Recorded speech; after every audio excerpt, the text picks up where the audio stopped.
Senhoras e senhores, o grande encontro, o 22º Congresso Brasileiro de Qualidade e Produtividade. Teremos agora a palestra do neurocientista e profundo conhecedor da arte do desenvolvimento humano, Dr. Francisco de Biasi, com a palestra Conexões Mentais, Liderança e Neurociência. Por favor, Francisco de Biasi.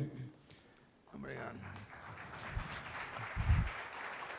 Neurocirurgião, pesquisador da consciência e escritor, chefe do Serviço de Neurocirurgia, Neurologia e Tomografia Computadorizada da Santa Casa, diretor médico da Clínica de Biasi, Barra do Piraí, Volta Redonda, Rio de Janeiro, o único Gran PhD da América do Sul, World Information Distributed University da Bélgica, onde é full professor, autor de 14 livros publicados, citamos 3, Caminhos do Sucesso, O Homem Holístico e também A Revolução da Consciência, todos disponíveis para venda na secretaria do nosso grande encontro. Com vocês, Francisco de Biasi.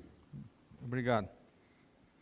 Bom, primeiro, eu queria agradecer o convite da organização. Queria pedir desculpa que eu vou ficar andando para lá e para cá. Eu falo andando o tempo todo, não consigo falar parado. Tenho uma certa hiperatividade. Então vocês vão ficar olhando um jogo de tênis. Bom,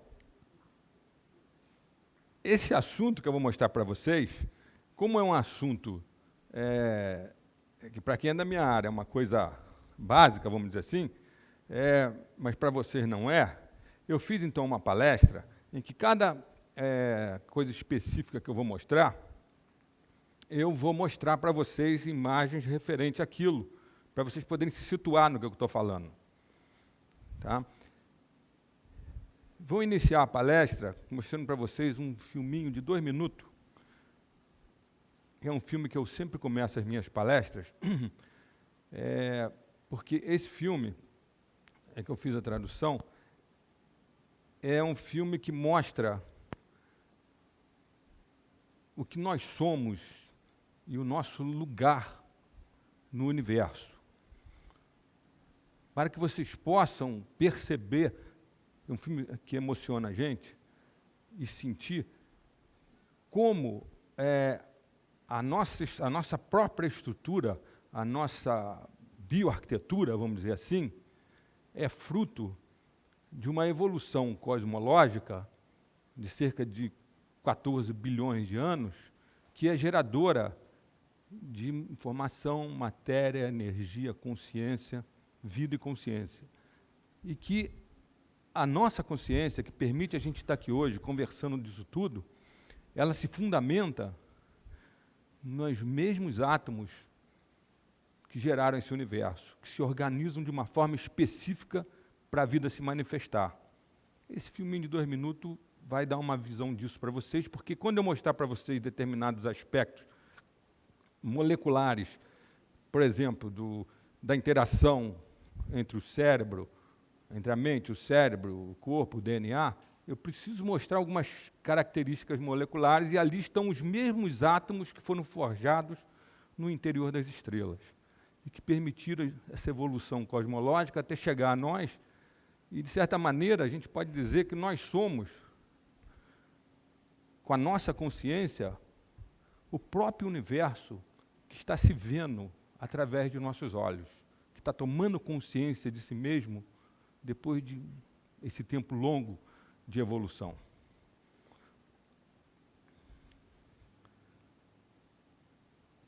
Não está passando. What is the most astounding fact you can share with us about the universe?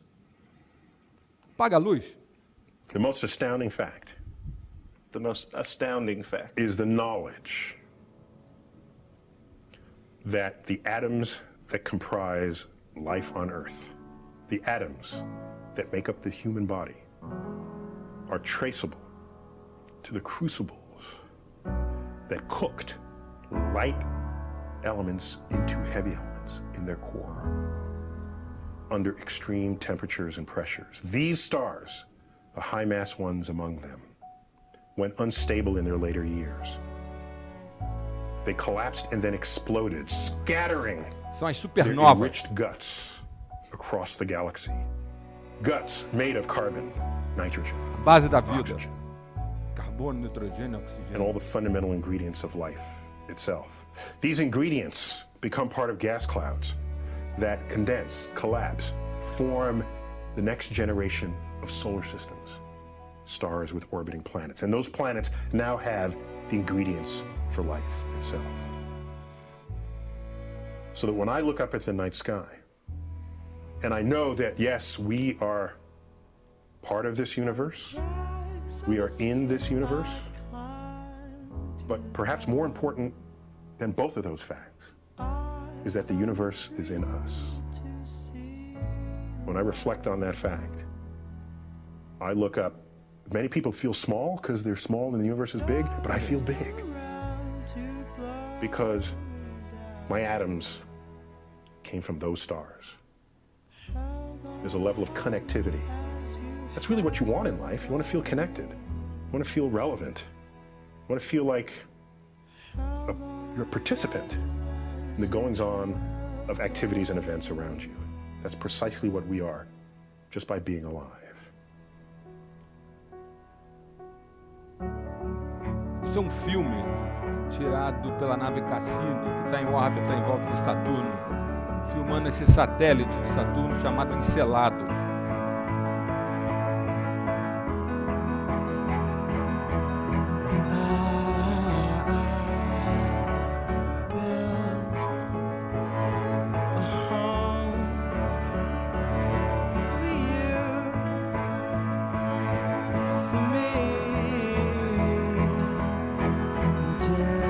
Isso é na estação espacial.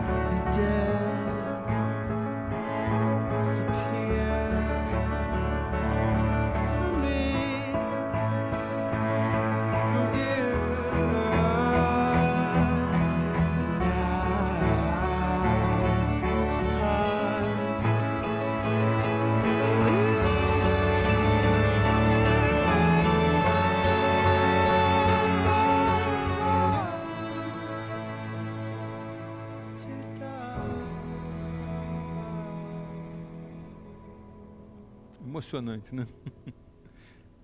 Eu estou sem o passador. Passa o próximo slide para mim. Eu queria mostrar, então, que essa evolução toda, ela depende de uma informação. Volta uma. Ela depende de uma evolução que gera uma cosmosfera, uma biosfera, uma noosfera, que é o mundo das ideias, da mente, e uma conscienciosfera. E que cada um desses etapas da evolução cosmológica, que vai permitir gerar vida e consciência, ela corresponde ao surgimento de um código informacional na história cósmica. O primeiro código é o código nuclear, que auto-organiza matéria e energia, e a informação é armazenada nas estruturas atômicas, quer dizer, nas leis físicas que hoje nós conhecemos muito bem. A gente já utiliza a energia nuclear muito bem. Apesar que quando nós começamos a usar, já começamos a usar mal, jogando 2 bombas atômicas na cabeça dos japoneses. Vocês veem que a evolução científico-tecnológica da humanidade não é acompanhada por uma evolução ético-moral, que geralmente fica defasada. Em seguida, próximo. Perdão, está aqui.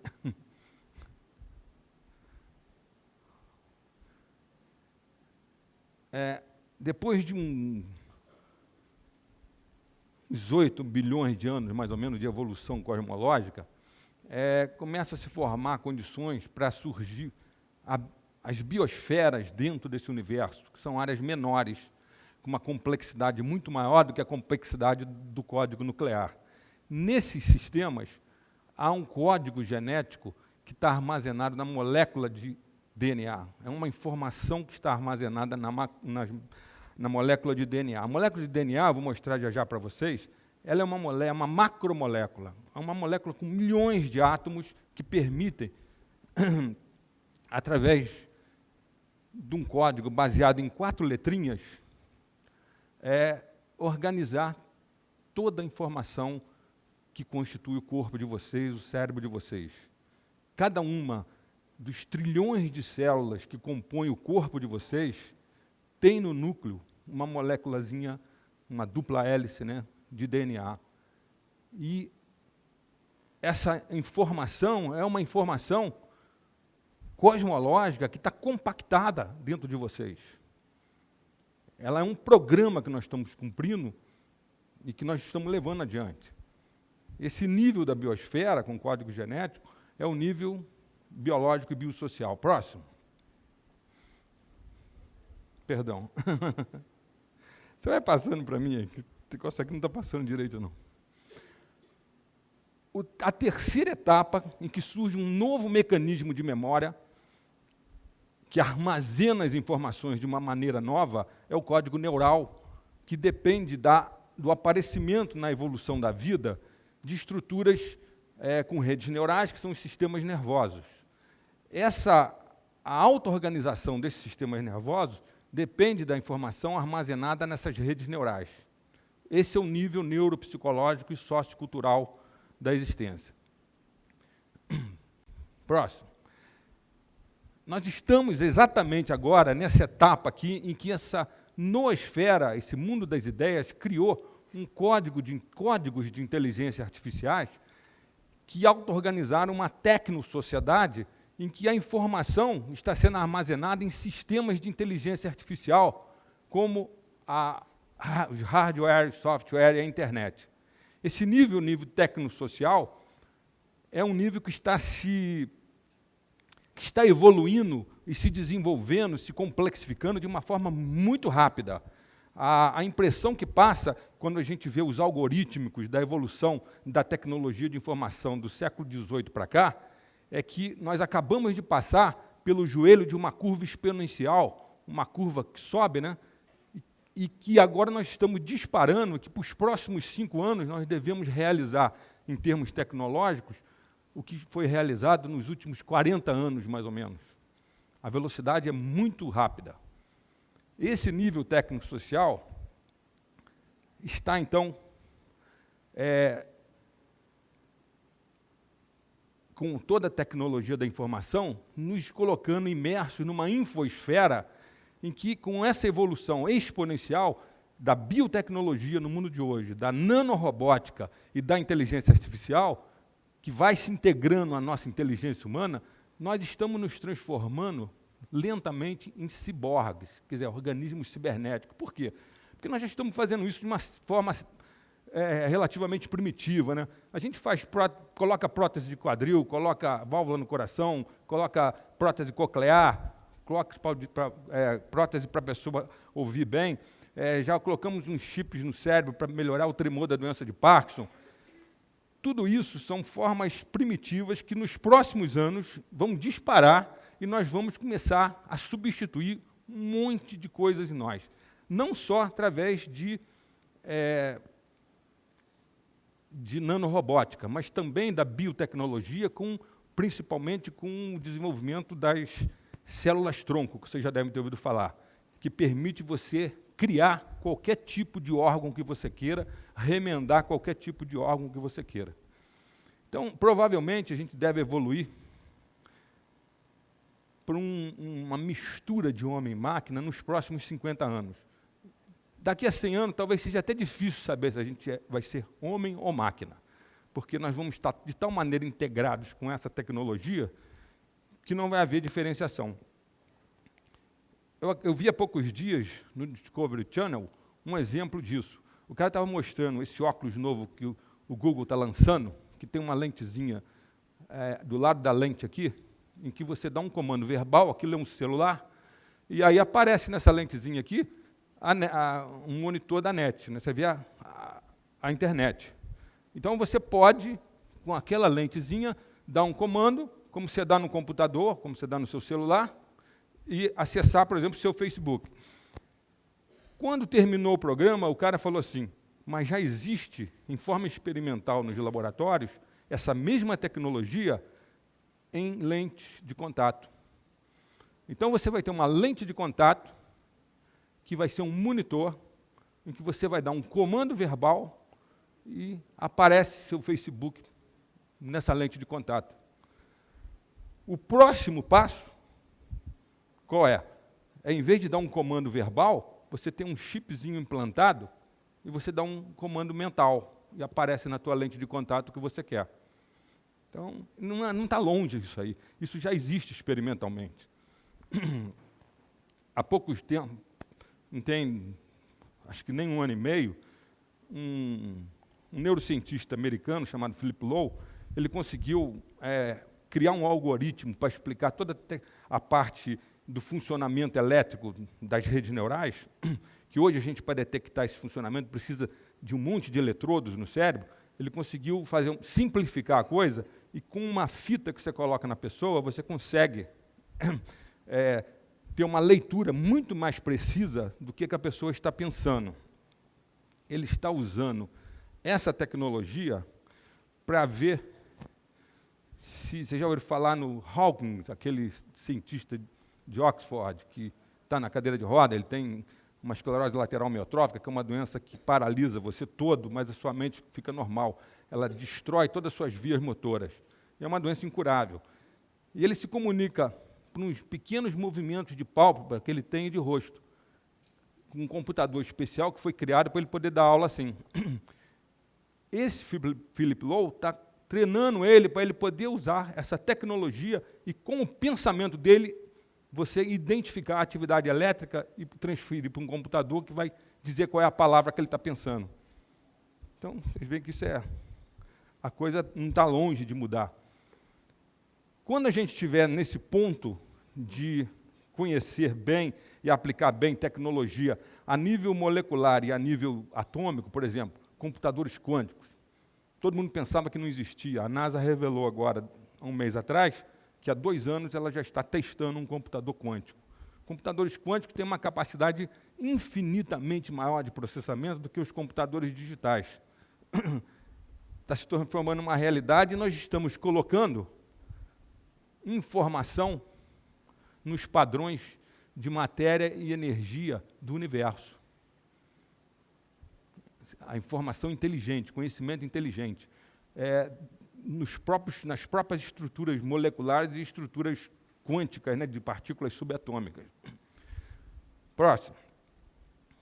O próximo passo que nós estamos evoluindo para isso é um passo em que já estamos conhecendo os códigos quântico e holográficos que armazenam a informação tanto na estrutura do universo, através da teoria quântica holográfica do universo, de um físico que vocês conhecem, chamado David Bohm, que ele fez uma evolução da teoria ortodoxa do Bohr, que vocês aprenderam no curso secundário, a teoria quântica do Bohr, para uma teoria que é determinística, que é compatível com a teoria da relatividade, e que mostra que o nosso universo tem características quântico-holográficas.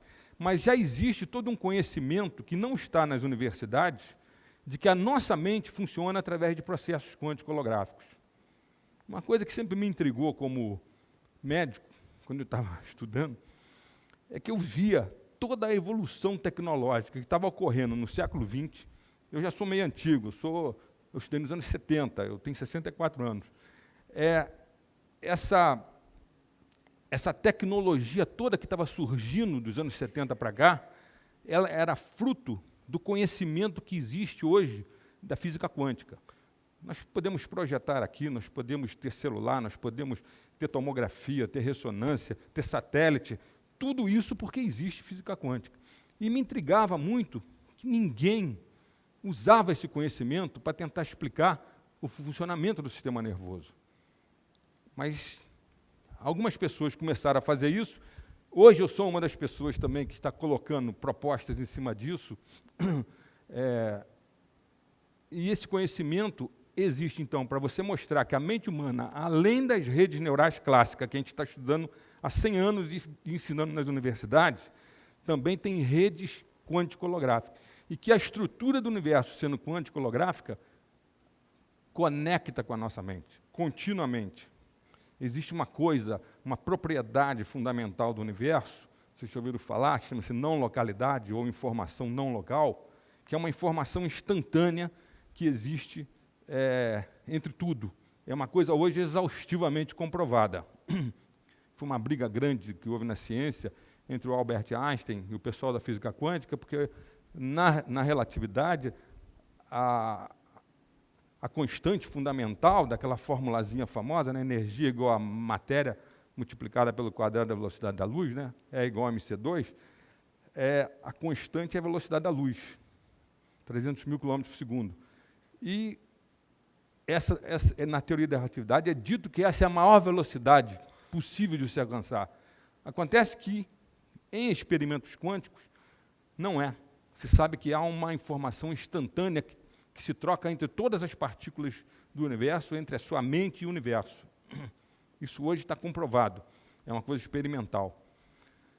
Esse nível que te conecta com o universo é um nível espiritual. Por quê? O que é espiritualidade? Como que se define espiritualidade?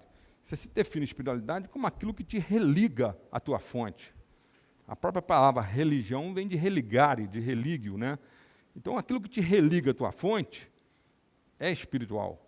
Se eu tenho, então, uma estrutura quântico-holográfica mental e uma estrutura quântico-holográfica universal conectadas, eu estou me conectando com uma consciência universal, vamos dizer assim, através dessa formação instantânea não local. Isso, então, é uma explicação científica para esse nível de conexão mais espiritual. Bom, em relação especificamente a como que a gente vai poder conectar isso com liderança, eu vou mostrar umas coisinhas para vocês relacionadas com o sistema nervoso, para vocês poderem entender o que eu estou falando. Então, aqui vocês estão vendo um corte do cérebro, em que isso aqui é o córtex cerebral, tá? Essa estrutura aqui chama-se hipocampo, essa estrutura aqui chama-se hipotálamo, e essa aqui chama-se amígdala cerebral, ou núcleo amigdaloide. Essas três estruturas, com essas que estão em vermelho aqui, que é um giro aqui, uma circunvolução chamada cingule, e mais um pouquinho do tronco cerebral, que é essa estrutura aqui, a gente chama isso de sistema límbico. Esse sistema límbico é o sistema das emoções, é o sistema que controla as emoções. A gente pode, em neurocirurgias, com o paciente desperto, você abre a cabeça com anestesia local, colocar eletrodos nessa profundidade e estimular áreas que vão desencadear emoções na pessoa. Emoções de raiva, emoções de ira, emoções de prazer, dependendo da área que você estimula. Esse hipocampo, que nós vamos falar muito nele, hipocampo em português, é uma área relacionada com memória recente. A memória recente, que é a memória dos fatos que você entra em contato no dia a dia, é toda armazenada nesse hipocampo temporariamente. E depois vocês vão ver que a memória é consolidada em outro local do sistema nervoso. Próximo. Perdão.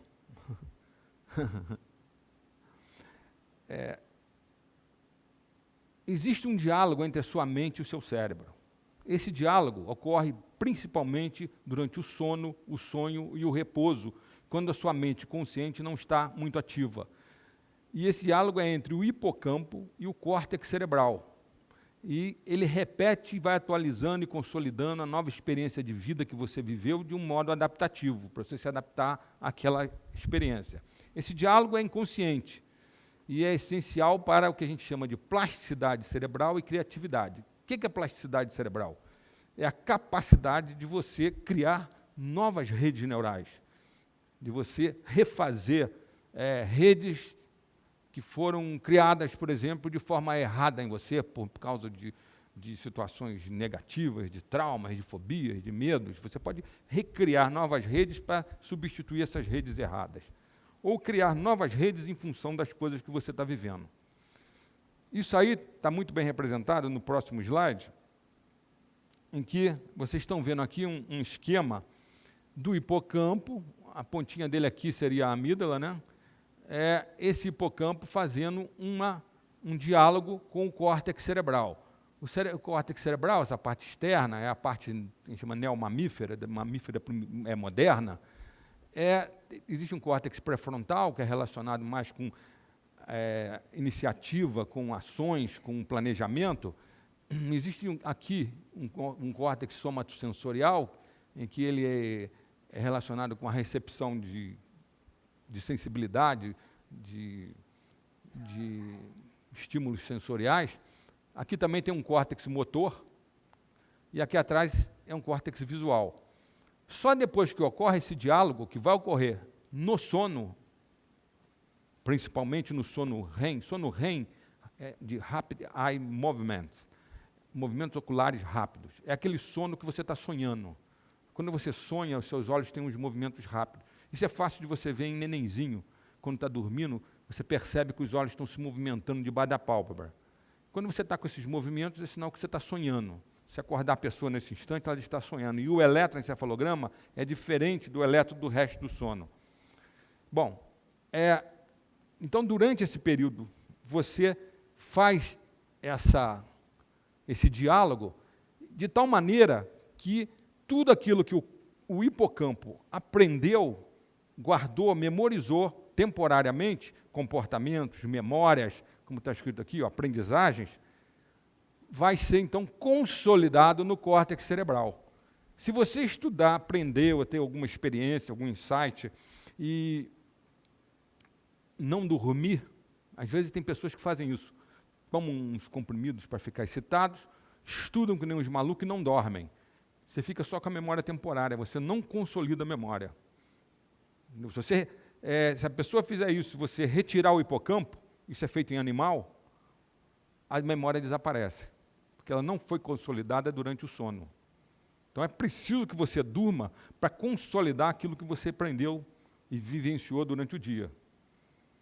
Tá? Se você fizer armazenar memórias, armazenar aprendizagem, comportamentos e dormir, pode-se retirar o hipocampo que você, no dia seguinte, está com a memória consolidada. Tá? Isso é muito bem feito em animais, muito controladinhas as experiências. Esse diálogo, então, que eu vou mostrar para vocês, que ocorre entre o hipocampo, o córtex cerebral e entre o cérebro todo, com essas emoções todas, nessa circuitaria desse sistema límbico, e o DNA, que está dentro do núcleo de cada célula, é uma coisa que foi estudada por esse Dr. Eric Kandel, que ganhou o prêmio Nobel por ter descoberto como é que a memória se processa no ano 2000. O Kandel é um velhinho maravilhoso. É um homem de 80 anos, 82 anos, que tem um laboratório maravilhoso nos Estados Unidos. Ele é um judeu que, com 12 anos, a família fugiu da Áustria para poder fugir do nazismo. E aí ele, nos Estados Unidos, desenvolveu durante anos e anos e anos uma pesquisa e conseguiu comprovar como a memória recente se transforma em memória a longo prazo. É um processo molecular que eu não vou entrar em detalhes aqui, mas isso aqui eu tirei de um trabalho dele, de um livro dele chamado In Search of Memory, em que ele mostra o seguinte: fatores sociais alteram o seu comportamento, claro, através de aprendizagem, e isso vai desencadear mudanças genéticas. Aquela história de que o DNA é imutável era um dogma do século passado. Hoje se sabe que o DNA se transforma o tempo todo. Desencadeia mudanças genéticas que vão alterar as conexões sinápticas. As conexões sinápticas são as conexões entre os neurônios. Quando você altera a conexão sináptica, é porque você está gerando novas memórias, novas ideias, novas aprendizagens. Então, isso vai provocar mudanças no padrão anatômico das interconexões celulares do cérebro. Essa frase aqui foi uma profecia que esse homem fez em 2001. Com a melhora da resolução das imagens cerebrais, teremos avaliações quantitativas da psicoterapia, que é um fator social, né? Quando você está em psicoterapia, você está tendo insights e está mudando redes neurais. Naquela época que ele escreveu isso, você não tinha ressonâncias funcionais capazes de mostrar essas modificações, mas hoje nós temos. Hoje você pode fazer uma ressonância, se você estiver muito deprimido, vai mostrar um tipo de atividade cerebral relacionada com déficit de alguns neurotransmissores, mensageiros químicos do cérebro, como dopamina, serotonina. E se você faz uma psicoterapia e ela funciona, você sai da depressão, a ressonância funcional de 6 meses depois vai mostrar essa melhora. Então você pode saber se a psicoterapia está funcionando. Você pode saber se um coaching está funcionando, que não deixa de ser uma forma de psicoterapia. Eu tenho uma imagem, depois dessa daqui, que mostra isso para vocês. A regulação da expressão genética. Expressão genética, vocês vão ver já, é quando o DNA manda uma ordem do núcleo da célula para uma organela fora do núcleo, no citoplasma, chamada ribossomo, para começar a sintetizar proteínas. A base de todas as formas de vida que nós conhecemos são os ácidos nucleicos, DNA, RNA, e as proteínas. E as proteínas fazem tudo no nosso organismo, como vocês vão ver. Então, a regulação da expressão genética por fatores sociais influencia todas as funções do corpo e do cérebro. E essas influências serão incorporadas às expressões de genes específicos em células nervosas de regiões específicas do cérebro. Então, o seu cérebro muda, tanto anatomicamente como fisiologicamente, em função de um diálogo que ele faz com o DNA. Tá? E aí que vai entrar a importância disso para a excelência e para a liderança. Vocês vão ver. Isso aqui... Agora não quer passou. Eu tirei da revista New Scientist, uns meses atrás, em que você vê aqui, em cinza, uma imagem de ressonância estrutural, essa ressonância comum que vocês costumam ver, né? Aliás, já devem ter visto, né? Que o cérebro foi tornado semi-transparente por técnicas de computação gráfica. E foi superimposto, então, uma imagem de ressonância funcional do mesmo paciente, em que você vê, em amarelo aqui, aqueles hipocampos dos dois lados do cérebro, e em vermelho, o córtex cerebral, e a interação, então, que está havendo entre um e o outro. Quando está vermelho e amarelo assim, é porque está havendo atividade nessas áreas. Então, isso é uma maneira de você ver como a gente pode hoje chegar a entender o funcionamento cerebral a partir de fatores sociais, tipo uma psicoterapia, um coaching, que você está fazendo. Para quem não é da área, eu trouxe isso aqui para explicar, aqui acho que ninguém é da minha área, né? Um neurônio tem pequenos prolongamentos chamados dendritos e um grande chamado axônio, por onde ele transmite para a célula seguinte um impulso. Esse impulso não é só elétrico, ele é eletroquímico. Aqui é o final de um axônio desse, forma uma sapatazinha. Aqui é a membrana da célula seguinte. Na ponta desse axônio existem essas vesículas cheias dessas bolinhas vermelhas, que são os neurotransmissores, os mensageiros químicos do cérebro. Então, chegando um impulso elétrico aqui, na verdade aqui está mal representado, porque ele vem pela membrana, um potencial de ação, como a gente chama, a membrana despolariza e essas vesículas se abrem e deixam esse neurotransmissor cair nesse espaço aqui, que é um espaço microscópico de poucos microns. É chamada fenda sináptica. E aí esses neurotransmissores vão se ligar a receptores que existem na membrana citoplasmática, né, na membrana da célula seguinte. Esses neurotransmissores podem ser excitatórios ou inibitórios. E através da excitação, um cálculo algébrico de excitação e inibição, é que você vai chegar à conclusão, a célula vai chegar à conclusão se ela despolariza e manda uma informação para frente ou não. Tá?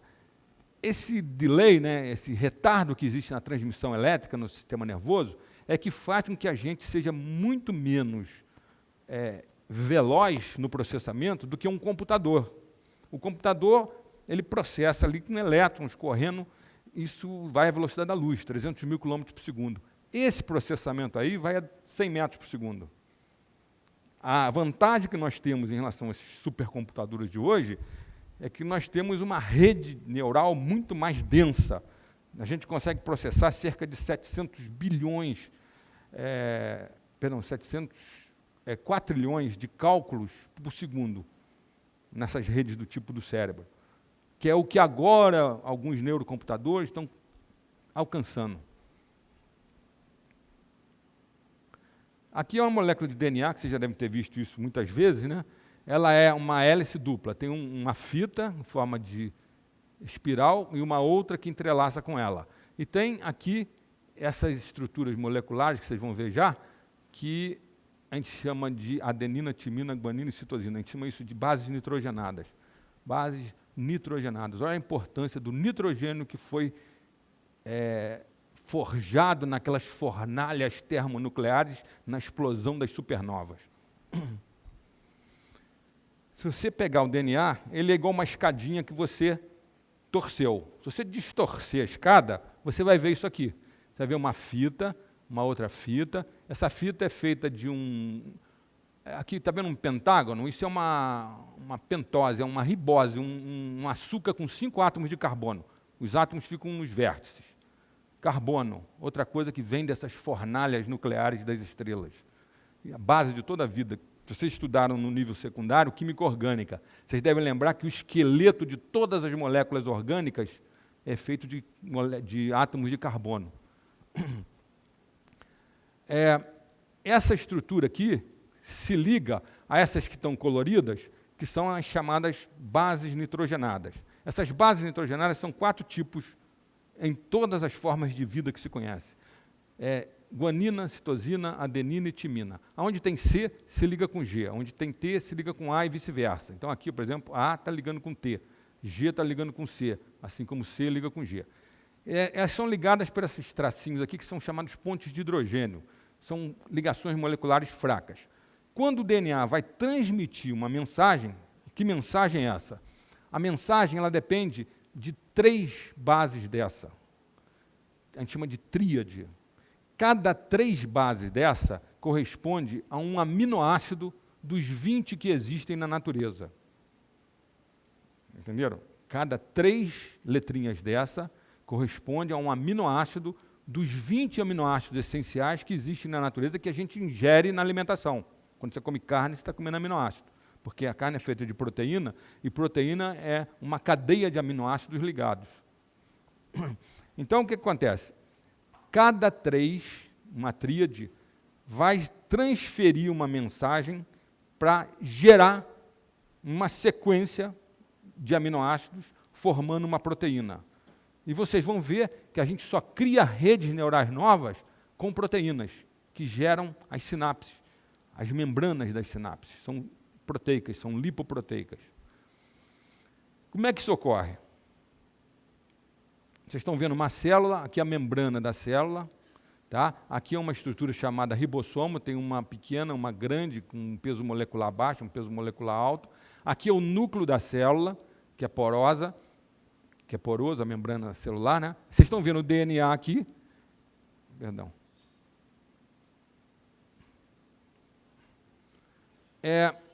Esse DNA aqui, ele é separado, os 2 lados do DNA, tem uma enzima que corta o DNA no meio, aí separa aquelas 2 fitas, aí chega um outro tipo de ácido nucleico, que a gente chama de RNA mensageiro, ou M, está representado aqui, ele se acopla a uma daquelas fitas e copia aquelas tríades todas, aquelas informações todas. Aí ele sai do núcleo e vai com essa informação para o ribossomo. Lá no ribossomo ele passa aqui e cada 3 letrinhas, estão vendo aqui? Um outro tipo de RNA, que está representado aqui, tRNA, ou RNA transportador, ele lê que isso aqui é relacionado com um aminoácido e traz esse aminoácido que está representado aqui por uma bolinha. Aí ele acopla aqui, traz um aminoácido, passa a outra tríade, traz outro aminoácido, aqui está representado um erro, que seria uma mutação. E assim por diante, até formar essa sequência aqui de aminoácidos, cerca de 30, 36 aminoácidos em sequência, forma uma proteína. Tá? Bom, deu para entender essa sequência? Você passa de um código de 4 letras para um código de 20 letras dos 20 aminoácidos essenciais. Forma proteínas com esses aminoácidos. Aqui uma outra maneira de ver isso, de 3 em 3, vai passando, vai sendo lido, aí essas tríades, então, correspondem a aminoácidos. Aqui está representado, por exemplo, tirosina, alanina, leucina, prolina, metionina, vai formando o que a gente chama polipeptídeo em química, que é uma molécula de proteína. Bom, esse processo todo, ele gera 4 níveis de um diálogo mente, cérebro, DNA. A gente chama de 4 níveis psicobiológicos. Primeiro, então, a informação do mundo exterior, que vai ser codificada nos neurônios que recebem a informação no córtex, vai ser mandada lá para aquele hipocampo. Aquele hipocampo, com as outras estruturas daquele sistema límbico relacionado com as emoções, a gente chama límbico, hipotalâmico, hipofisário. Hipofisário por quê? Porque entra também uma glândula que está aqui, ó, que tem na base do cérebro, chamada hipófise ou pituitária. Então, toda aquela informação emocional, primeiro de memória no hipocampo, em seguida emocional dos circuitos límbicos que estão gerando uma emoção em função da memória que você adquiriu. Então, a informação de um tipo passou a ser transformada em outro tipo, de memória para emoção. Tá? A gente chama isso de transdução de informação em biofísica. Então, houve uma transdução de informação de memória para informação nos circuitos límbicos, que são circuitos emocionais. Aí, esses circuitos se conectam, então, com essa glândula que está na base do cérebro. Essa glândula é a maestra de todas as glândulas. Ela manda hormônios, que são mensageiros moleculares, que vão estimular todas as glândulas do teu corpo e todas as células do teu corpo. Então, aquela informação que estava em forma emocional vai ser transformada numa informação molecular em forma de hormônio. Tá? E aí esses hormônios são moléculas mensageiras que vão levar pela circulação a informação até os receptores que tem nas membranas das células. Oi? Hipófise ou pituitária. Ela produz dezenas de hormônios que estimulam todas as glândulas do teu corpo. Por exemplo, vocês já ouviram falar em hipotiroidismo? Vou dar um exemplo que fica mais fácil. Então, essa glândula produz um hormônio chamado TSH, hormônio tireoestimulante. As siglas são em inglês, Thyroid-Stimulating Hormone. Aí, esse hormônio estimula a tireoide que está aqui no pescoço. Aí, a tireoide, então, estimulada, vai produzir os seus hormônios, que é a triiodotironina e a tetraiodotironina. São T3 e T4, que a gente chama. Quando a produção está normal, e está circulando no teu sangue uma quantidade de T3 e T4 normal, há um feedback lá no cérebro de que deve manter esse mesmo grau de estimulação. Mas se a sua tireoide começar a diminuir a produção desse T3 e T4, T3 e T4 são hormônios relacionados com a velocidade das reações químicas intracelulares. Se você tiver pouco hormônio da tireoide, você começa a funcionar mais lentamente, começa a engordar, você fica mais lento. Aí esse T3 e T4, produzido em quantidade menor, gera um feedback lá na hipófise para que ela produza mais TSH. Aí você produz mais TSH, que estimula mais a tireoide e aumenta a produção do T3 e T4. Quando você vai no endocrinologista, o que ele faz? Ele pede uma dosagem do T3, do T4 e do TSH. Se o TSH tiver aumentado, isso está dizendo para a gente o quê? Que a glândula não está funcionando bem e está precisando de um estímulo maior a partir dessa glândula na base do cérebro. A glândula tireoide precisa de um estímulo maior para poder produzir uma quantidade normal. Mas isso tem um limite. Vai chegar num limite que, mesmo com grande aumento de TSH, do hormônio da hipófise, estimulando a tireoide, você vai produzir pouco T3 e T4. Então, você vai ter que fazer uma reposição hormonal, aí o teu médico vai dar para você um hormônio sintético. É assim que a gente raciocina na medicina.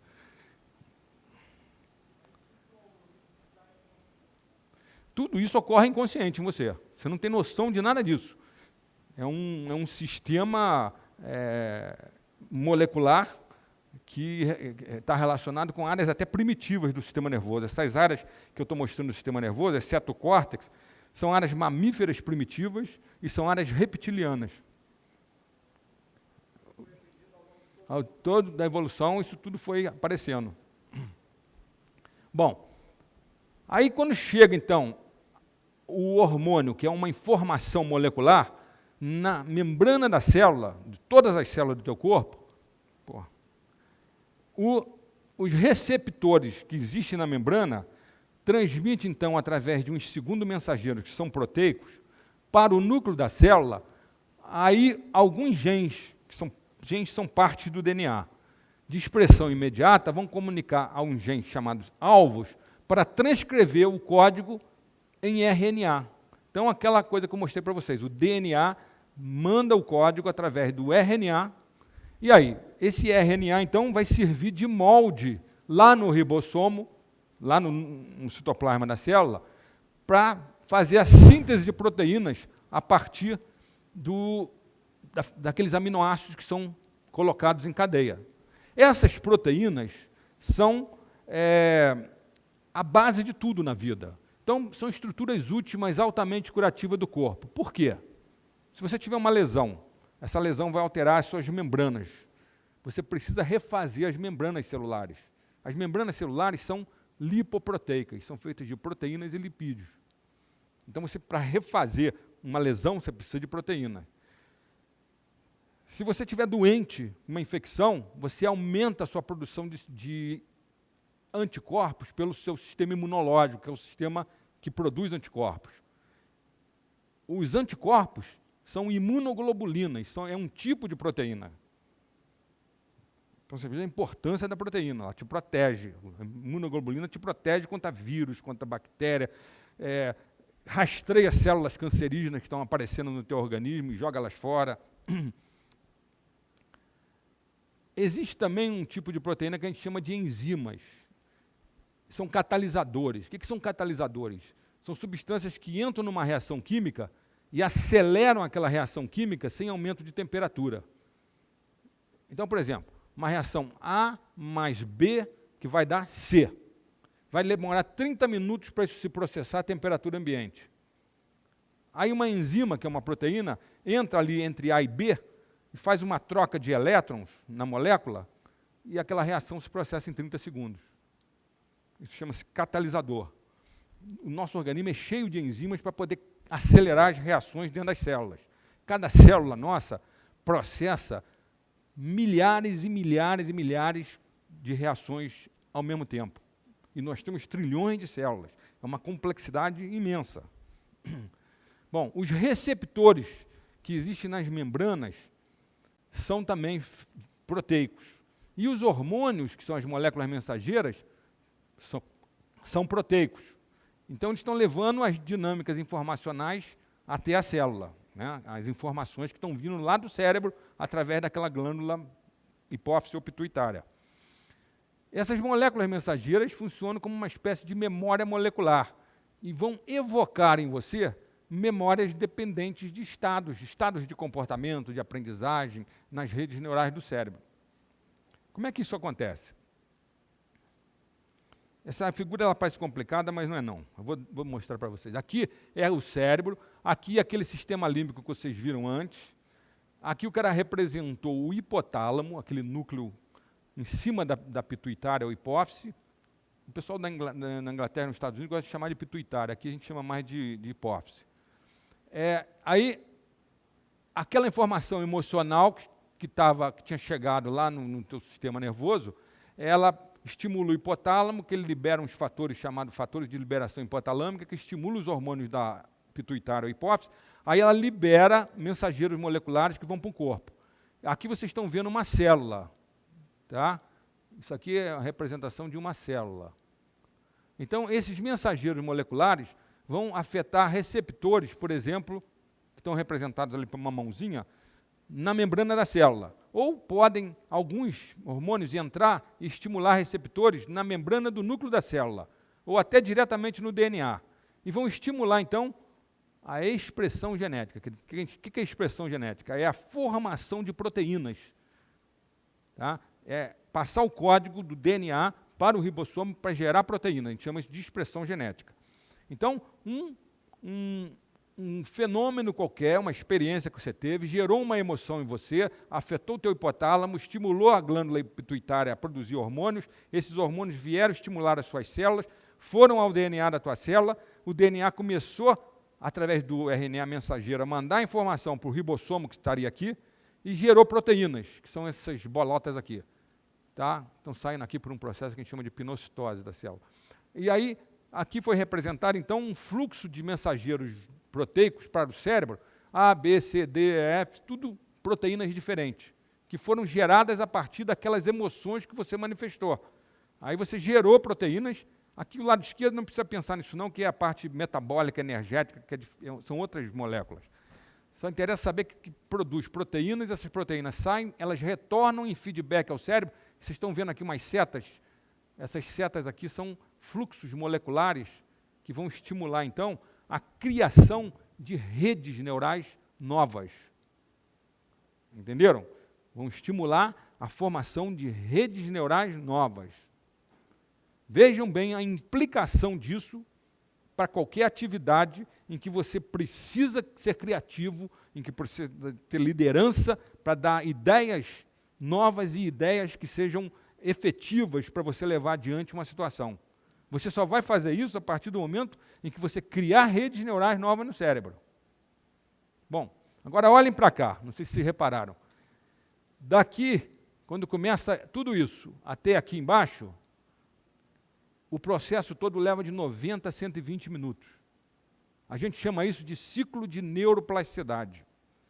Então, a cada momento que você está entrando em contato com uma situação nova na tua empresa, uma situação nova na tua vida, um insight que você teve, estava fazendo um coaching e teve um insight, eu estava fazendo uma psicoterapia lá com o psicanalista e deu um insight. No período, a partir da hora que você teve isso, você memorizou lá no teu hipocampo, você vai passar por um ciclo desse de 90 a 120 minutos e vai gerar proteínas novas que vão formar sinapses novas. A gente chama isso de sinaptogênese. Formando sinapses novas, você está criando redes novas para usar esse conhecimento novo que você adquiriu. Entende? Agora, sim, tudo isso ocorre com todas as células do teu corpo. Tem um DNA próprio. O DNA tem uma informação inteligente. Não, aí é esse sistema todo de interação entre o cérebro, entre o neurônio e o DNA dele. O cérebro, ele coordena tudo isso. Mas essa coordenação implica em fazer o DNA gerar uma informação que está codificada ali naquela molécula, e essa informação vai gerar proteínas.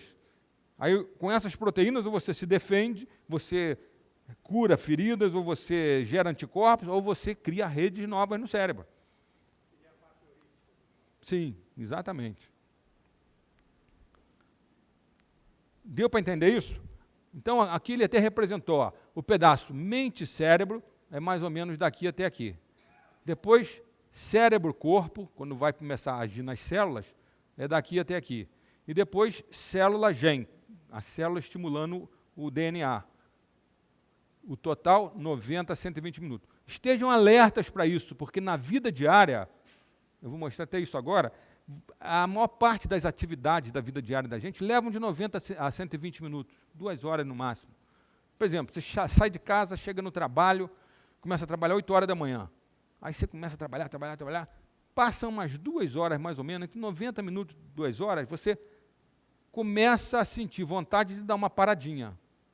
Aí levanta, chama um amigo, vamos tomar um cafezinho ali na cantina, bate um papo, refresca, toma uma cafeína para dar um up, e aí volta mais ativado. Aí você entra num outro ciclo desse. Vocês vão ver agora que cada ciclo desse, aqui, um ciclo completo de comunicação, assim como atividades da vida diária, levam de 90 a 120 minutos. Esse intervalo de tempo a gente chama de ciclo ultradiano, em contraste com o chamado ciclo circadiano, que é o ciclo de 24 horas. Nós temos muitas coisas metabólicas no nosso corpo que dependem do ciclo de 24 horas. Mas o ciclo de 24 horas é um ciclo que é do nosso planeta. Nós evoluímos nesse planeta e pegamos esse ciclo. Mas a gente tem esses ciclos de 2 horas, em que cada 2 horas, mais ou menos, 90 minutos a 2 horas, você está liberando outros tipos de hormônios. Por exemplo, quando você acorda de manhã, um hormônio que você libera de manhã é testosterona. Um hormônio que você libera de manhã é o DEA, dehidroepiandrosterona, que é um precursor da testosterona, hormônio do crescimento. Esses hormônios podem de manhã te deixar mais excitado. Por isso que muita gente gosta de transar de manhã. Porque quando ele acorda, tem um pico hormonal de testosterona e ele procura a transa, entendeu? De noite você já tem outros hormônios, por exemplo, tem a melatonina. Quando começa a escurecer, tem uma outra glândula no meio do cérebro chamada pineal que libera a melatonina. A melatonina faz você ficar sonolento, mas ao mesmo tempo ela é o mais poderoso antioxidante que se conhece. Ela regenera durante o sono o seu organismo. Ela é o controlador biológico, chamado relógio biológico, do envelhecimento. Com 30 anos, nós produzimos melatonina ao máximo. Daí para frente, ela começa a diminuir e nós começamos a envelhecer. Se você pegar uma pessoa que está envelhecendo demais, está estressada demais, com muita o estresse produz uma oxidação enorme nas suas células, altera as membranas, e a gente tem que combater com substâncias antioxidantes. A melhor delas é a melatonina. Passa da melatonina para a pessoa, aquele processo de envelhecimento que está muito acentuado por causa do estresse, reduz. Entendeu? Isso é uma visão, vamos dizer assim, integradora, sistêmica, holística, que a medicina é assim, a medicina é holística. Essa medicina fragmentadora, cartesiana, newtoniana, que ensina nas faculdades só com especializações, é terrível, porque ela deixa de ver esses processos holísticos que você tem no organismo. Às vezes o cara ele é gastroenterologista, ele pensa só na úlcera do sujeito. Esquece que ali tem um sistema todo integrado, intelectual, emocional, que pode estar afetando a produção de ácido no estômago e gerando aquela úlcera. Entende? Então, é muito importante ter essa visão holística das coisas. Isso hoje é muito bem documentado cientificamente. Então, os genes expressam um código DNA que vai sintetizar proteínas. Vocês entenderam isso? A gente pode dizer que são máquinas moleculares, essas proteínas, né? Aliás, os genes que sintetizando proteínas, são máquinas moleculares que vão promover a criação de novas redes neurais em que vão permitir, então, novas aprendizagens, criatividade, mudança de comportamento e excelência na liderança pessoal e profissional. Porque você, para ter liderança pessoal e profissional, você precisa de ideias novas. Mas você só vai ter ideias novas fazendo esses ciclos funcionarem em você. Se você se automatizar, for um cara automático, que chega lá no trabalho, repete a mesma coisa todo dia, sai, entra no teu carro, repete o mesmo caminho todo dia, chega em casa, repete o mesmo programa de televisão todo dia, você não cria redes neurais novas. Então você não tem insights, você não é capaz de ser um líder bom. O líder bom, vocês conhecem, devem conhecer, que é uma pessoa da área de sociologia do trabalho, o Domênico De Masi. Domênico De Masi escreveu um livro em que ele, o primeiro livro dele, A Emoção é a Regra, em que ele mandou os alunos dele, lá da Universidade La Sapienza, em Roma, em Milão, aliás, fazer um levantamento dos grandes grupos criativos desde o meio do século XIX até o meio do século XX, para eles poderem ver o que fazia com que esses grandes grupos criativos tivessem gerado ideias que mudaram a história da humanidade. Então, quando eles finalizaram tudo, computaram tudo, apareceram 4 fatores importantes na criatividade. Primeiro, sensibilidade. Sensibilidade no sentido de que você tem que ter uma sensibilidade para tudo que ocorre ao seu redor. Para você ser criativo, você tem que ser um homem ligado no que está acontecendo no mundo, o que está acontecendo na sua cidade, no seu estado, no teu país. Se você é desligado de tudo isso, fica ligado só no seu trabalho, você não é criativo. Isso é um fator muito importante, sensibilidade. Segundo, você precisa ser capaz de ter muita concentração para fazer introspecção. Por quê? Porque quando você começa a ter ideias criativas, você começa a visualizar coisas, imaginar coisas, você se desliga do mundo e cria dentro de você uma ideia. Tá? Então, sensibilidade, foco, atenção interna. Né? Terceiro, parece brincadeira, mas isso é uma verdade imensa. Senso estético. Quem não tem senso estético não é criativo. Por quê? Porque quando você tem senso estético, você se maravilha com as coisas do mundo, do universo. Grandes cientistas disseram que eram pessoas assim, tipo, por exemplo, o Albert Einstein. Quando ele foi chamado para falar na Universidade de Oxford, nos anos 30, sobre o método da física moderna, ele falou, pessoal, olha, eu não uso o método da física moderna como vocês estão pensando, não, de fazer observação, levantar hipótese, e aí experimentar para gerar uma síntese, às vezes até uma antítese. Eu não penso assim. Eu penso na beleza. Para mim, eu sou platônico, ele falava. Para mim, o verdadeiro é o que é belo. E chegou ao ponto de dizer, se eu estiver fazendo cálculos, que ele era um físico teórico, se eu fizer cálculos e os cálculos descambarem para uma coisa feia, equações feias, eu desisto daquilo. Porque o universo não é feio. O verdadeiro no universo é belo. Ele deixou os físicos pasmos com isso. Pois bem, Nesse estudo do De Masi, o último grupo que eles estudaram, no meio do século XX, foi o grupo do Watson e Crick, que descobriram a estrutura da molécula de DNA. E aí, o Watson e o Crick eram dois caras assim novos. O Crick tinha 23 anos e o Watson 29, quando eles ganharam o prêmio Nobel. E eles eram dois caras que chegavam, saíam, iam para a balada, vinham conversando, chegavam no laboratório, ficavam batendo papo sobre as garotas que eles saíram, a tal ponto, e ao mesmo tempo eles intermeavam essas conversas com as conversas do assunto da biologia molecular. Mas eles falavam tanto que o pessoal do laboratório pediu até que o chefe colocasse eles numa sala separada que eles estavam incomodando. Pois bem, na época em que eles fizeram esse estudo, os alemães estavam na competição e os americanos também. O laboratório americano do Linus Pauling parecia que ia ganhar, porque o Linus Pauling já tinha ganho 2 prêmios Nobel, um pela estrutura das proteínas e o outro da paz. E se achava que ele ia ganhar um terceiro com a descoberta do DNA. Aí o chefe do laboratório, o laboratório Cavendish, chegou e falou o seguinte: bom, vamos reunir todo mundo, o pessoal da área de cristalografia de raio-x. Cristalografia é um método que você joga raio-x em cima da molécula, o raio-x difrata nos átomos, e pela difração que acontece no filme, você vai deduzindo como é que é a estrutura molecular.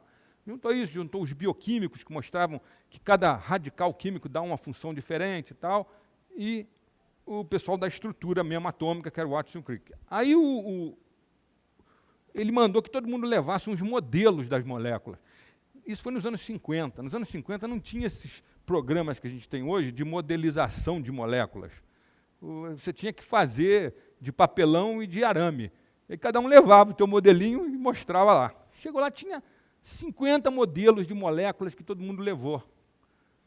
O Watson, que era um cara muito de sensibilidade estética, ficou quieto, deixou todo mundo falar. Cada um puxou a sardinha para o teu lado: eu acho que essa molécula aqui é a certa, porque ela tem um radical tal, que dá propriedade tal. Não, mas essa daqui deve ser realmente assim, porque na difração de raio-x a gente vê que a estrutura deve ter essa forma.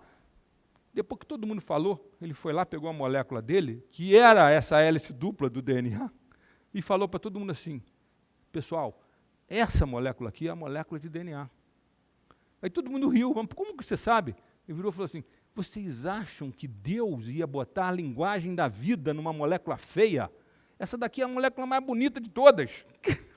Olha o senso estético do cara em relação à beleza da natureza, né? Eles não tinham certeza por onde começar. O chefe do laboratório falou: vamos começar pela molécula do Watson. Ganharam a corrida e ganharam o prêmio Nobel. Então, ganhou porque ele tinha senso estético. Entenderam?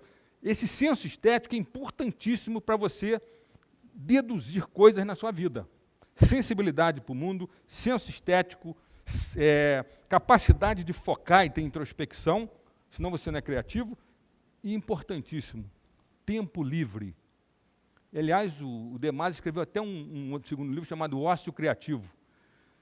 Se você não tiver tempo livre, você não é criativo. Isso que o pessoal do Google está fazendo, que tem aqueles centros enormes de lazer lá, em que as pessoas vão para lá, ficam na rede, relaxando, andam de bicicleta, vão para a esteira, mergulham na piscina, ficam batendo papo, comem alguma coisa. Isso aí é que faz a pessoa ser criativa. Quando eu for falar em empresas, às vezes o cara fala, for falar sobre criatividade, às vezes eu falo para o pessoal: olha, vocês não vão ser mais criativos chamando o Dr. Francisco de Biasi para chegar aqui e falar de criatividade, não. Para vocês serem criativos, vocês precisam estar relaxados. Então, vocês vão ter ideias, de repente, quando você está passeando na praia com a tua namorada, ou você assistiu um filme interessante, saiu do filme cheio de ideias, ou está cantando no chuveiro e de repente tem um insight, acaba de fazer amor e está relaxado ali, tchum, de repente vem uma ideia na cabeça. Aliás, a física quântica existe porque um dos pais da física quântica, que foi o Erwin Schrödinger, ele diz que a equação básica da física quântica é a equação de Schrödinger. Ele diz que ele tinha ido com a amante dele para os Alpes austríacos, ele é austríaco, e lá, depois de uma transa, ele teve a ideia da equação. Então existe física quântica porque esse cara teve esse insight, criou redes neurais novas na hora que ele estava relaxado, entenderam? Já estamos quase acabando. Bom, intuição é um insight, iluminação que você tem. Isso está mais relacionado com o hemisfério cerebral direito. A gente sabe que o hemisfério cerebral esquerdo, quando você faz cirurgias de desconexão dos dois hemisférios e bota a pessoa que ficou com o cérebro desconectado para ser estudada por neuropsicólogos, você detecta que o hemisfério esquerdo ele é mais lógico, mais matemático, ele é verbal, ele funciona através de conceitos, ele é mais algébrico. Já o direito é mais sintético, é mais geométrico. Tem áreas relacionadas com artes, com música, entendeu? Então, a intuição é mais pelo lado direito, que é, ele, sendo mais sintético, ele é mais holístico, no sentido que ele dá uma coisa sistêmica. É aquele insight que, por exemplo, você está fazendo a tua tese de doutorado há 2 anos, já acabou o curso e você não consegue chegar a uma conclusão, você citou fulano, citou ciclano, beltrano, mas você sente que tem uma coisa nova que você pode criar e a coisa não aparece. Aí, tu está lá passeando na praia, de repente, tchum, vem a coisa prontinha. É um insight mais do hemisfério direito. Não é aquela coisa lógico-matemática do método científico que a gente aprende na universidade, que você vai passo a passo, de forma linear, chegando a conclusões. Entendeu? É claro que para você chegar a uma conclusão num insight, é preciso que você tenha conhecimento sobre o assunto, né? Você já estudou uma opção de coisa e aí cria uma coisa nova através de associações. Então, sintetizando isso aí, a expressão genética, que é aquela coisa que vai gerar a síntese de proteínas, a expressão genética, síntese proteica, a sinaptogênese é como a gente chama a fabricação dessas sinapses, dessas conexões novas. São a base física da memória, da aprendizagem, do comportamento, da excelência, da liderança e de experiências humanas criativas, tanto nas artes, na ciência, quanto na vida. Tudo na vida você passa por esses ciclos de 90 a 120 minutos. Então, quando você for para casa, entra num caminho diferente, para estimular a criação de redes novas. Quando você chegar de noite na tua casa, em vez de acender a luz, entra com o olho fechado, tentando se localizar dentro do seu apartamento, sem a visão. Com isso, você está usando outras vias neurais. Entendeu? Em vez de ficar lendo só o assunto no qual você é especialista, vai ler um pouco de poesia, vai escutar um pouco de jazz, vai escutar um pouco de música clássica, entendeu? Coisas diferentes, completamente do que você faz. A gente, às vezes, vê pessoas que são fechadas no lógico-matemático. Isso é muito comum, às vezes, com matemáticos, professores de matemática que são gênios, que têm livros publicados, o cara dá aulas maravilhosas, mas que, às vezes, quando você vai conversar com ele, você se decepciona. Às vezes é um cara que é incapaz de querer ir ver um jogo no Maracanã, é incapaz de querer passear na praia, é incapaz de gostar de uma poesia, sabe? Não gosta de jogar conversa fora sobre mulher, sobre as coisas que todo homem fala, entendeu? E isso aí mostra um cara fechado num tipo de inteligência só, que é a inteligência lógico-matemática. Ele não vai ser criativo, ele precisa ter essa inteligência lógico-matemática do hemisfério esquerdo, precisa ter a inteligência intuitiva do hemisfério direito, precisa ter uma inteligência emocional daquele sistema límbico, que é mamífero primitivo, que te dá vamos dizer assim, a energia, te dá a motivação para você levar estratégias lógico-matemáticas adiante.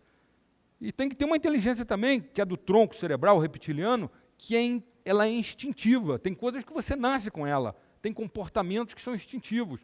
Comportamento, por exemplo, de autopreservação, de preservação da espécie, a reação de luta e fuga que você manifesta quando você está com estresse.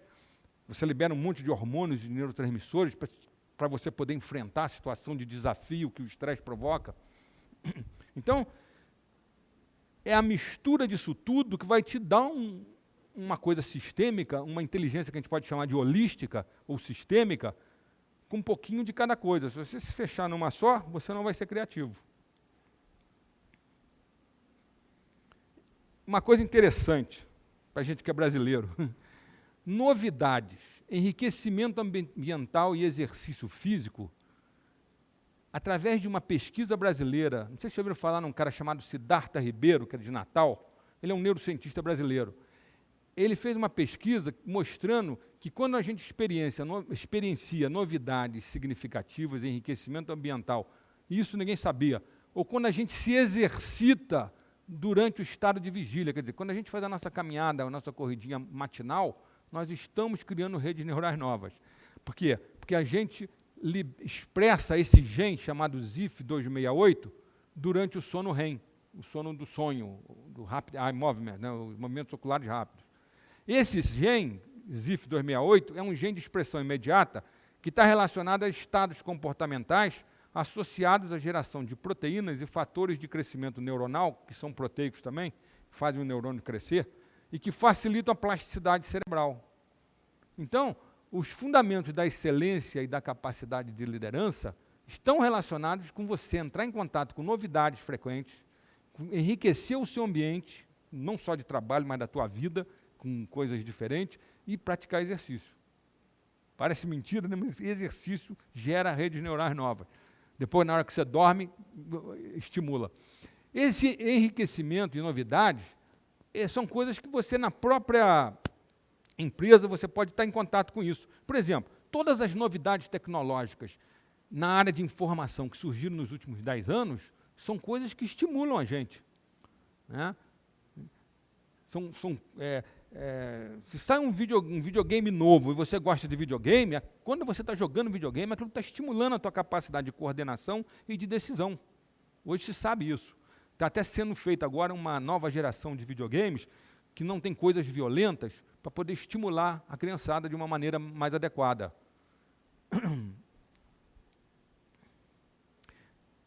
Então, aqueles estágios que eu mostrei para vocês moleculares, são 4 estágios psicobiológicos, na verdade, ele existe como um processo criativo que gera toda aquela formação de moléculas, tanto nas humanidades, né, nas ciências humanas, quanto nas ciências de outro tipo. Esses 4 estágios são esses aqui. Ó. No estágio 1, você tem uma ideia e começa a trabalhar em um problema. Estágio 2, a difícil experiência de lutar tentando resolver o problema. Todo mundo passa por isso. O estágio 3, o momento criativo, que eles falam em inglês, a flash of insight.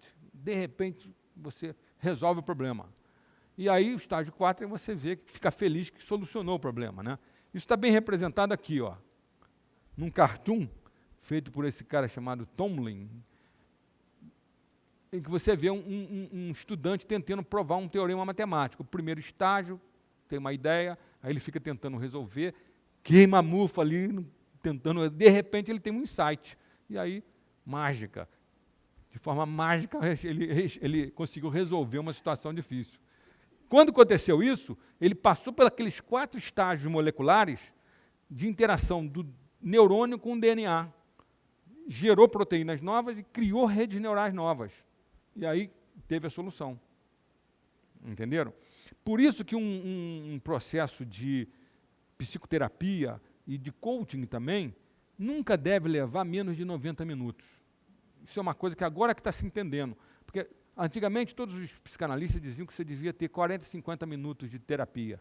Mas às vezes você está começando a fazer um ciclo desse de neuroplasticidade, que você vai criar redes novas e de repente interrompe o processo. Então hoje já se sabe que é melhor você ficar com uma pessoa uns 90 a 120 minutos até que você perceba que aquilo ali foi realmente elaborado. E você ficou mais criativo. Então, as implicações disso tudo para o desenvolvimento do potencial humano e da liderança. Enriquecimento ambiental, estímulos positivos, desafios que você enfrenta na vida, novidades tecnológicas que mexem com a tua cabeça, estados amplificados de consciência, eu não falei disso, por exemplo, meditação, oração profunda, visualização, relaxamento, yoga, tai chi chuan, exercícios, coaching, psicoterapia, terapias mente-corpo, tudo isso gera criatividade e excelência pessoal porque ativa a expressão genética, a sinaptogênese e a plasticidade cerebral. Então, estruturam novas redes neurais, novas memórias e novos comportamentos. Isso aqui, hoje, é que mostra que essa separação na área de medicina que aconteceu e que é tão antagônica dentro das universidades, dentro da academia, entre medicina alternativa e medicina acadêmica, que isso não existe. tanto a medicina alternativa quanto a medicina acadêmica vai gerar os mesmos processos de neuroplasticidade no teu corpo. Entende? No fundo, cada um age de um jeito, mas os processos moleculares vão ser os mesmos.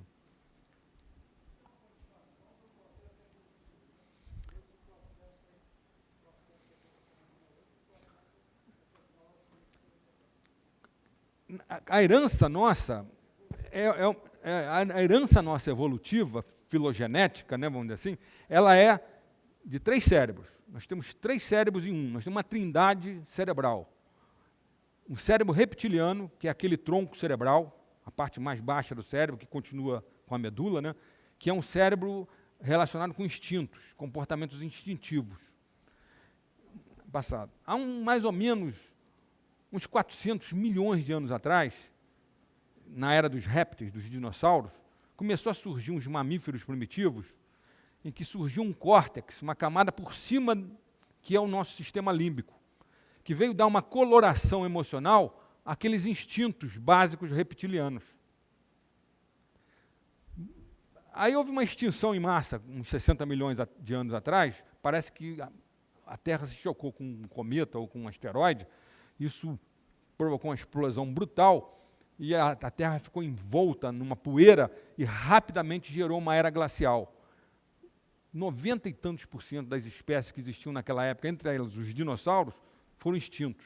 Mas sobreviveu um mamífero primitivo que já tinha esse sistema de córtex, dando colorações emocional ao instinto. Então, um instinto, por exemplo, de um réptil, quando ele vai procriar, é chegar, encostar, transmitir e acabou.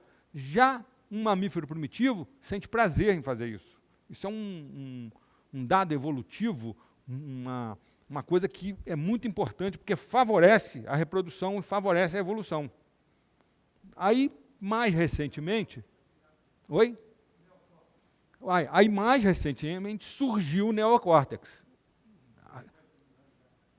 Mais para cá um pouco.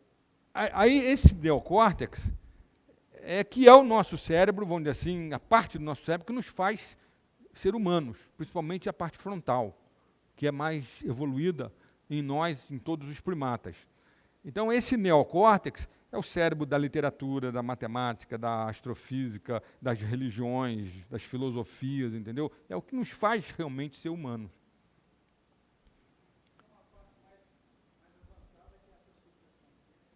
Bom,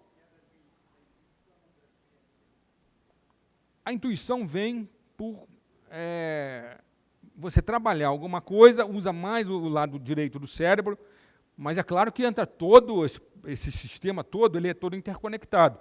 Eles não funcionam separadamente. Cada um tem os seus neurotransmissores, mas esses neurotransmissores agem em todos eles. Então, tipo noradrenalina, dopamina, serotonina, encefalinas.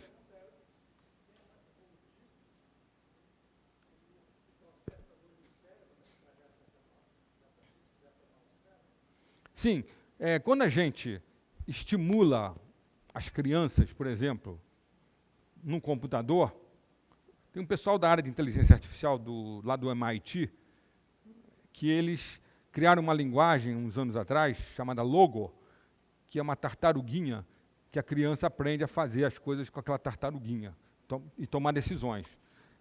Eles com isso, estavam tentando estimular o desenvolvimento da inteligência da criança para acelerar esse desenvolvimento. Que é isso que você está perguntando, né? Acelerar o desenvolvimento. A parte intuitiva, para ser estimulada, precisa que você estimule coisas relacionadas com o hemisfério cerebral direito. Por exemplo, arte, música, por exemplo, Tai Chi Chuan. Exatamente, sai do analítico do hemisfério esquerdo para uma coisa mais holística, mais sistêmica, né? Eu, uma vez, passei por uma situação em que eu vi isso claramente. Eu pratico Tai Chi Chuan e meditação há quase 30 anos, todo dia. Quando eu comecei a aprender Tai Chi Chuan, levei 4 anos aprendendo. Tinha uma professora de Tai Chi Chuan na minha clínica. E o Tai Chi Chuan, você precisa aprender 170 movimentos, uma sequência desses movimentos, então leva tempo. Então você vai aprendendo de 3 em 3, de 4 em 4, uma vez por semana, aí você pratica tudo aquilo, tal, vai aumentando cada vez mais a sua sequência, você vai memorizando isso. Só que essa memória é uma memória relacionada com o esquema corporal que está mais relacionado com o hemisfério direito. Quando chegou assim, depois de 4 anos, faltava assim uns 20 movimentos para terminar os 3 ciclos do Tai Chi Chuan, a professora chegou para a turma e falou assim, olha, vocês estão muito lentos, eu não aguento mais, eu vou dar para vocês agora os 20 movimentos que faltam e vocês se virem, porque não dá para ficar nesse de 3 em 3, vocês cada vez estão pedindo para repetir mais, repetir mais. Aí ficou todo mundo, pô, como é que nós vamos guardar 20 movimentos de repente? Aí eu tive um insightzinho, que foi o seguinte, eu virei para o pessoal e falei assim, olha, nós vamos fazer o seguinte, a gente pega os movimentos que ela vai dar e faz uns desenhos simples da posição, um bonequinho, e depois eu mando imprimir isso nos computadores da clínica aqui. Naquela época tinha aqueles papéis de computadores que saíam em série, né, grandões. Eu mando imprimir aquilo, a gente depois prega nas paredes aqui do salão, e aí quando a gente estiver rodando para fazer um movimento, a gente vê o movimento seguinte e vai continuando. Pô, fizemos isso. A gente não conseguia decorar esse troço. Por quê? Porque eu estava até então, durante 4 anos, usando um esquema corporal que é uma memória relacionada com o meu hemisfério direito. De repente, eu mudei para o hemisfério esquerdo. Criei um sistema lógico para me ver a imagem. Não adiantou. Tivemos que voltar àquele negócio de aprender de 3 em 3 até acabar o ciclo todo. Então, tem essas diferenças. E estimular uma criança é ensinar ela oração, meditação, visualização, artes, poesia, música, tudo aquilo que a gente acha que é mais feminino. Que, na verdade, não é. Tanto feminino quanto masculino são mesclados, eles se misturam no nosso cérebro. Oi? A noosfera é o mundo das ideias, que você gera, que a gente pode considerar até como um mundo à parte. Né? Vamos dizer assim, as obras de Shakespeare, ou a Quinta Sinfonia do Beethoven, elas existem independente de mim e de você. Elas estão aí escritas na noosfera do conhecimento humano. Nós já criamos uma noosfera artificial, que é a internet. A internet o que é? Uma mente artificial que existe em torno do planeta. Que parece que hoje já está sendo acessada por 1 bilhão de pessoas. Então, a quantidade de conhecimento que está nessas redes eletromagnéticas é uma coisa imensa. Isso é uma noosfera artificial que nós criamos. Agora, isso não é a conscienciosfera. Existem trabalhos muito bem conduzidos que são feitos dentro de unidades de tratamento intensivo, CTIs, em que as pessoas sofrem morte cerebral e depois que você reanima, faz uma ressuscitação, às vezes a pessoa, 5, 10 minutos depois, retorna, uma parada cardíaca, por exemplo, e a pessoa relata que sai do corpo, flutua dentro do CTI, sai, vai em outro lugar do hospital. Tem casos que a pessoa relatou que viu uma parente lá na emergência chegando com um ataque cardíaco. Quando ela voltou a si, pediu à enfermeira, por favor, vai lá que tem uma tia minha na emergência. Falei, tá, que isso, você estava em coma, você não podia saber disso. Até que uma enfermeira que achava que podia ter acontecido mesmo uma situação dessa, foi lá na emergência e a tia do cara estava lá. Entende? Há pessoas que saem, que são cegas, e que conseguem enxergar e conseguem dizer a cor da gravata do médico, o nome do aparelho que está usando para dar eletrochoque, o crachá da enfermeira, dizer o nome da enfermeira, voltam a enxergar. Então, isso que sai não é o nosso cérebro, porque já foi feito experimentos em alguns pacientes com eletroencefalograma. E o eletroencefalograma mostra o cérebro parado, isoelétrico, quer dizer, zerado. Não há atividade elétrica cerebral. Se não há atividade elétrica cerebral, as críticas cartesianas, newtonianas, mecanicistas, dizem que não, esse pessoal está alucinando, é a quantidade de remédio que a gente injeta neles que está alterando o cérebro, estão tendo alucinação. Mas é muito esquisito que todo mundo, na Mongólia, na França, na Alemanha, no Brasil, na Rússia, nos Estados Unidos, todo mundo tem os mesmos tipos de alucinação. todo mundo ou sai e flutua e vê as coisas, ou se não, entra num túnel, e nesse túnel, em direção a uma luz, você entra em contato com parentes seus que já morreram, que dizem para você voltar que não está na tua hora. Entende? Pelo modelo, pelo paradigma neurológico, psicológico, clássico da medicina ocidental, não tem como explicar isso. Você só consegue explicar isso saindo desse paradigma, com uma visão mais holística, em que você está interconectado com todo o universo. E isso precisa da física quântica explicando uma nova forma de funcionamento do cérebro, que é o meu trabalho hoje em dia. Eu tenho mais de 100 trabalhos publicados nos Estados Unidos, na Europa, aqui no Brasil, sobre esse assunto, de redes quântico-holográficas no cérebro. Trabalho com o Dr. Carl Pribban, que criou a teoria holográfica da mente, que é lá de Georgetown, ele é emérito em Stanford, na Virgínia, e nós temos 3 livros juntos, 2 nos Estados Unidos e um aqui no Brasil. Um deles está até aí, chama-se Fronteiras da Consciência. Bom, vamos terminar isso. Então, esse acho que é o último slide. Então, a gente tem um diálogo criativo com os nossos genes que vai permitir o desenvolvimento humano. E isso tudo é terapêutico também, além de ser uma coisa que gera uma excelência pessoal, profissional, é a capacidade maior de liderança, isso é terapêutico, no sentido de que pode desfazer memórias traumáticas, reestruturando novas redes neurais relacionadas a medos, fobias, estresse, sintomas emocionais, transtornos psicossomáticos, disfunções psiconeuroimunológicas, estimulando a plasticidade cerebral, a criatividade e a excelência pessoal. Isso seria mais para relacionar com a área de psicoterapia, vamos dizer assim. Mas, se você relacionar com a área de coaching, tudo isso é válido. Porque o coaching não deixa de ser uma psicoterapia. O pessoal da área de coaching não gosta de dizer que é psicoterapia, não. Mas eu acho que é uma psicoterapia no sentido da psicoterapia do Maslow, a psicoterapia da psicologia humanista do Maslow, que trabalha com o ser humano são, e não com o doente, com uma psicanálise, entendeu? Oi? Você chegar até a autoconsciência, exatamente.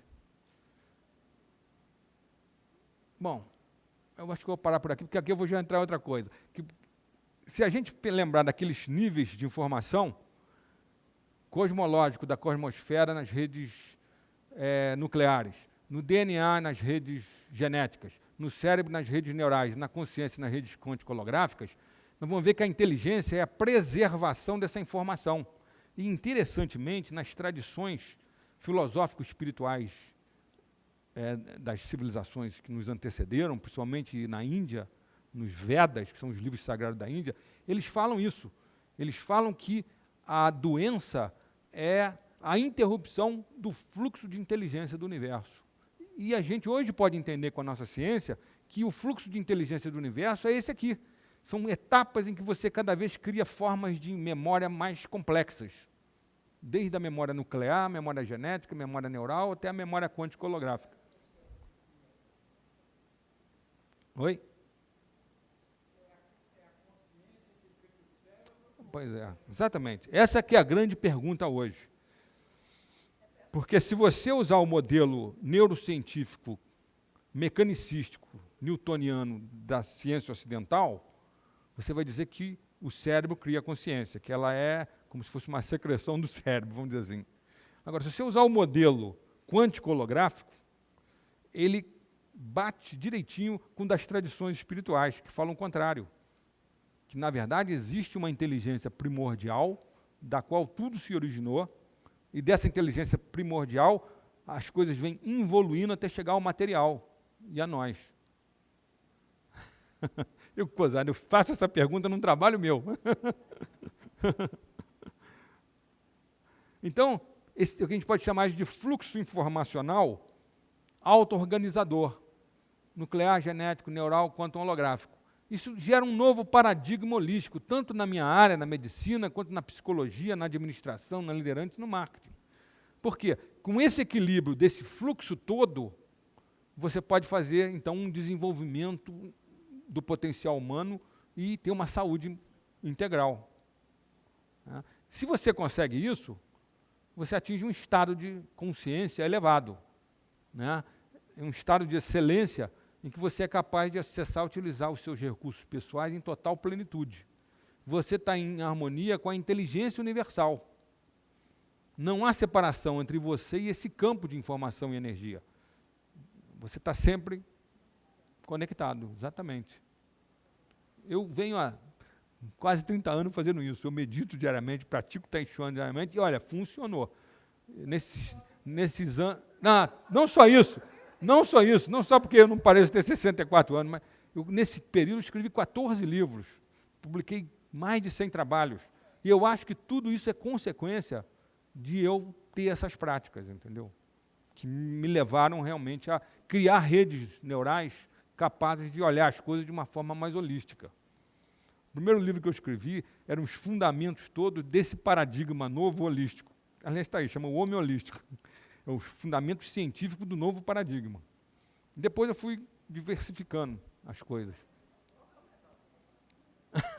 Qual é o melhor? Você dá uma olhada lá. Tem um da área de vocês em que eu aplico esse conhecimento todo na área de gerenciamento, de marketing, de liderança.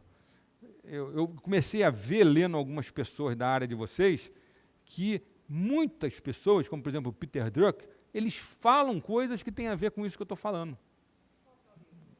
Chama-se Caminhos do Sucesso. Ele está aí fora. Tem muita gente que está começando, mas o que eu estou procurando é mostrar que você, para fazer isso, que essa liderança espiritual, você está conectado. Tem intuições, sincronicidades, conseguir, através de práticas mais, que a gente chama de espirituais, mas que hoje já não são tão espirituais, porque está tudo estudadinho pela ciência, você conseguir ter um estado ampliado de consciência. Né? Na verdade, nós estamos explicando vamos dizer assim, essa espiritualidade cientificamente. É isso aí. Pois não. O acesso ao conhecimento universal É possível. Você até me lembrou, nos Vedas, os livros sagrados espirituais, filosóficos da Índia, né? Que tem uns 6.000 anos, mais ou menos, que dizem que ele foi acessado através de meditação dos sábios iniciais, eles chamavam de rishis. Eles acessavam e passavam oralmente para os discípulos que escreviam tudo. São dezenas e dezenas de livros. Nesses livros, eles falam que existe o que é denominado arquivos akáshicos. A caixa é o espaço do universo. E eles dizem que todo o conhecimento do universo pode ser acessado se você entrar num estado de consciência capaz de fazer isso. Hoje, a gente sabe na área de neurologia que quando você entra num estado de meditação, por exemplo, de oração profunda, você aumenta a sincronização das ondas do cérebro, entre um lado e outro do cérebro. Esse aumento dessa coerência das ondas facilita, otimiza o tratamento quântico-holográfico das redes. Mas são redes não dentro do cérebro, em volta do cérebro. São redes eletromagnéticas em torno das membranas dos neurônios. Porque as membranas são polarizadas. Onde tem eletricidade, toda membrana de célula tem menos 70 microvolts de polaridade. Onde tem eletricidade, você tem um campo magnético junto. Então, esse campo magnético está em torno das células. Esses campos magnéticos se misturam e formam padrões de interferência do tipo holográfico, do tipo de holograma, que tem uma característica fundamental. São padrões em que cada parte do sistema contém a informação do todo.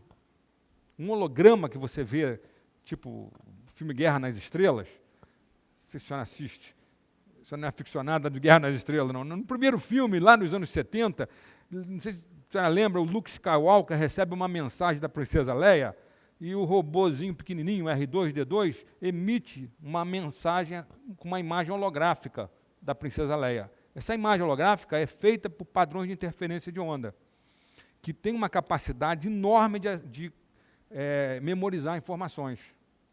Né? Mas esses sistemas, eles distribuem a informação. A gente vive com isso e não tem noção. Por exemplo, quando a senhora liga a televisão, ou quando a senhora acessa a internet, a senhora ligou ali no canal, vamos dizer que a senhora ligou na Rede Globo. Não existe um canal específico da Rede Globo que esteja sendo transmitido para o seu aparelho. Ela está fazendo uma emissão única, que é chamada broadcasting, né? E isso está misturando um monte de padrões de interferência em cima da gente. Quando você entra na frequência certa, você acessa a informação que ela está transmitindo. Você pode estar aqui, pode estar no Rio Grande do Sul, pode estar em São Paulo, pode estar no estado do Rio, você consegue acessar porque a informação é distribuída no sistema inteiro.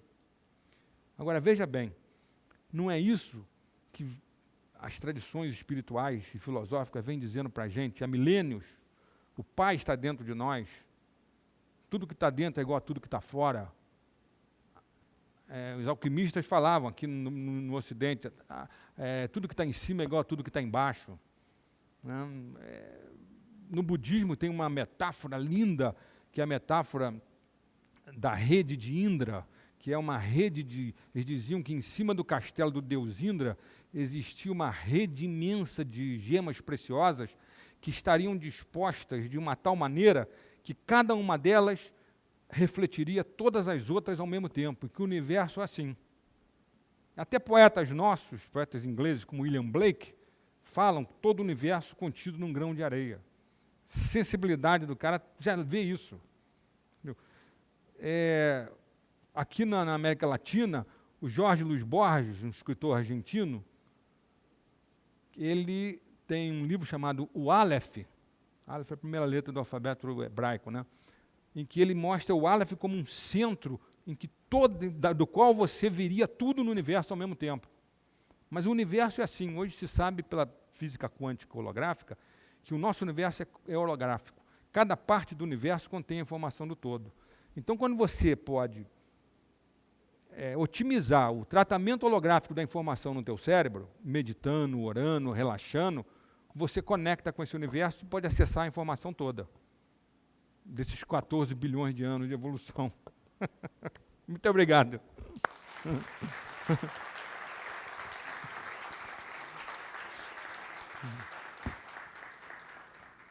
Muito obrigado, professor Francisco de Biasi, encerrando o nosso 22º Congresso Brasileiro de Qualidade e Produtividade.